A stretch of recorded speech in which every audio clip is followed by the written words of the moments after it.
राजाधिराज श्री सद्गुरुनाथ महाराज की जय.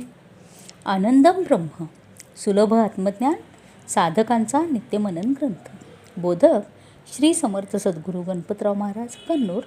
अनुवादक श्री शिवराम पंत उर्फ बावन्न श्री वैद्य व सौ मुक्ता वैद्य. प्रकरण 15. आत्म्याचे चित्त आणि आनंद लक्षण. आधार श्लोक सदाचार 21. विशुद्धं केवलं ज्ञानं निर्विशेषं निरंजनं यदेकं परमानंदं तत्त्वमस्यद्वयं परम. आत्मा इति असा आहे म्हणून सांगणे शक्य नाही, पण न इति असा नाही असे सांगता येते. श्रीकृष्णानेही भगवद्गीतेत परतस्तु मनाच्या पलीकडे बुद्धीच्या पलीकडे असणारं ते असं सांगितलं आहे. पण हे म्हणून नाही. बुद्धीच जाणू शकत नसेल तर तिला हे म्हणून कसे दाखवता येईल. तरीही परमात्म वस्तू याच्या पलीकडे असणारी मूल वस्तू सर्वाला आधारभूत असणारी अशा पर्यायाने किंवा लक्षणाने सांगणे शक्य आहे. श्रुतीलाही आत्मा इति असे सांगता आले नाही, तिलाही न इति म्हणूनच सांगावे लागले.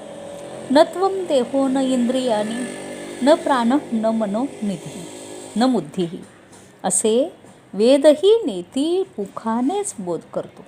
इकडचा एकही गुणधर्म आत्मवस्तूमध्ये नाही.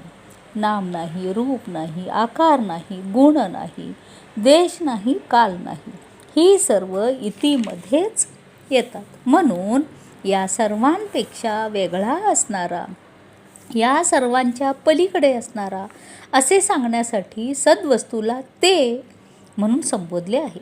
तत्त्वमसी तेच तू आहेस या महावाक्यातील ते म्हणजे आता आम्ही सांगितलेले सर्वातीत स्वानुभवगम्य स्वरूपच होय.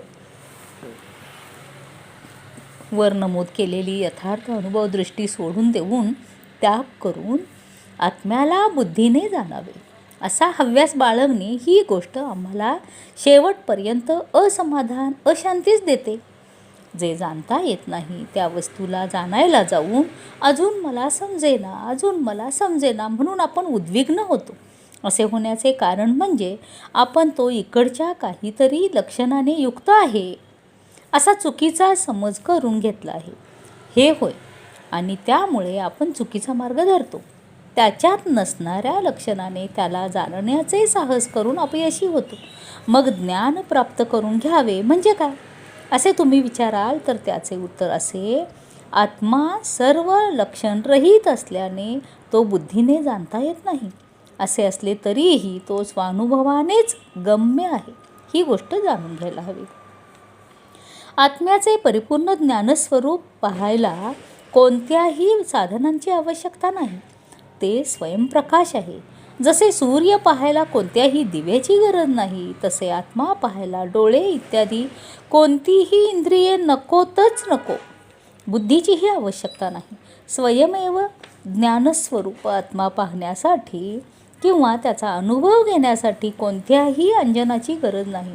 म्हणूनच त्याला जो निरंजन म्हणतात, जो कोणत्याही मनाने प्रकाशित होऊ शकत नाही तर तोच मनाला प्रकाश देतो. ती वस्तूच आत्मा. त्याच्या प्रकाशानेच मन, बुद्धी इत्यादी प्रकाशित झाले आहेत. आत्मानुभव अनुभवायचा असेल तर मध्ये आलेल्या या उपाधी काढून टाकल्या तर पुरेसे.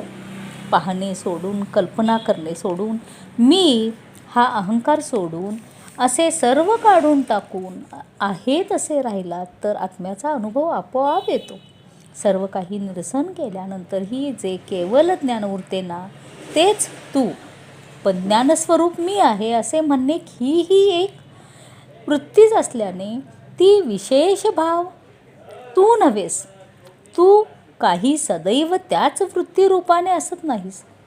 विचारले तर तेवढ्यापुरतेच मी ज्ञानरूप आहे ही वृत्ती येते. अर्थात ते तुझे निजस्वरूप नव्हे. म्हणून ही विशेष ज्ञानरूप वृत्तीही सोड असे झाले की सांगणाराच नाहीसा होऊन उत्तर न येता महामौन स्थिती प्राप्त होते. सारांश काय तर स्थूल शरीरापासून विशेष ज्ञानरूप महाकारण देहापर्यंत सर्व लय केल्यानंतर जे काही उरते तेच तू आहेस. सांगता न येणारे, वेगळे होऊन अनुभव न घेता येणारे केवळ ज्ञानस्वरूपच तू आहेस बाबा. म्हणूनच त्याला निर्विशेष, निरंजन अशी अनर्थक नावं दिली आहेत. लाटा निर्माण होण्याआधी पाणीच पाणी असते. तद्वत मनाच्या कल्पनारूपी लाटा निर्माण होण्याआधी ज्ञान होतेच होते. पाण्याशिवाय लाटा उठूच शकत नाही. त्याचप्रमाणे ज्ञानाच्या अधिष्ठानाशिवाय वृत्तीरूपी कल्पना उदय पावणारच नाहीत. अथवा लाटा निर्माण होण्याआधी, लाटा उत्पन्न झाल्यावर आणि लाटा नाहीशा झाल्यानंतरही पाणी असतेच असते. तसे वृत्ती उठण्याआधी, वृत्ती असताना आणि वृत्ती लय पावल्यानंतरही परिपूर्ण ज्ञान असतेच असते. ते आधी आपले आपणच होते. वृत्ती निर्माण झाल्यावर ते साक्षीरूप घेते. वृत्ती नाहीशी झाल्यानंतर पुन्हा आहे तसेच राहते. ही गोष्ट अनुलक्षिली तर आत्मानुभवाचे रहस्य उकलून जाते. आपण केवळ जाणीवरूपाने सदैव असतोच हे केवळ ज्ञानच ज्ञप्ती असे वाटते. कोणताही विषय जाणते ते सविषय ज्ञान होय. पण केवळ स्थितीत कोणतेही विषय नाहीच, काही जाणायचे हेही नाही. तात्पर्य सर्व वृत्ती लय पावल्यावर उरलेले निर्विषय केवळ ज्ञान मात्र आत्मा तूच आहेस. आपण सर्व काळामध्ये असलेला आहोत, सद्रूप आहोत. हेच आपल्या स्वयंमूलभूत अनुभवाने कसे जाणून घेतले? तसेच चित्लक्षणाचा निश्चय कर.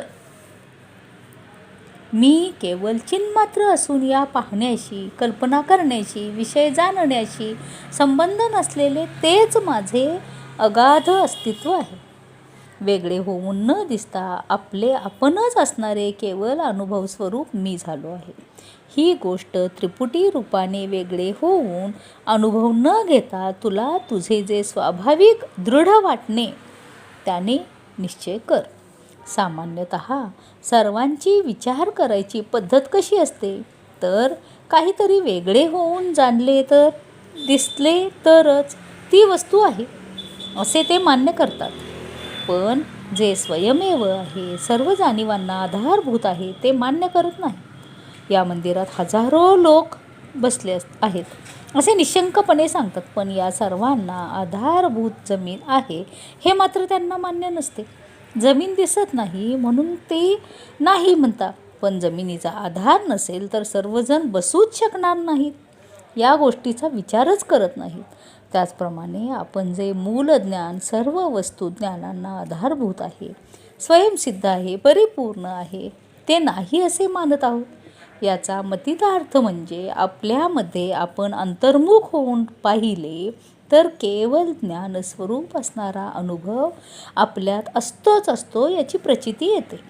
यासाठी दुसरे प्रमाण नको आहे. परिपूर्णाला दुसरे आधार प्रमाण द्यायचे तर दोन सत्य असायला हवेत. तसे नाही. सत्य हे एकमेव आहे. त्याचा स्वयंअनुभव प्रमाणानेच निश्चय करून घ्यायला हवा. त्याशिवाय दुसरा मार्गच नाही. अशा तऱ्हेने ज्ञानघन निर्विषय ज्ञान केवळ ज्ञानमूर्ती असलेल्या आत्म्याच्या चित्लक्षणाचे विवरण करून झाले. राजाधिराज श्री सद्गुरुनाथ महाराज की जय.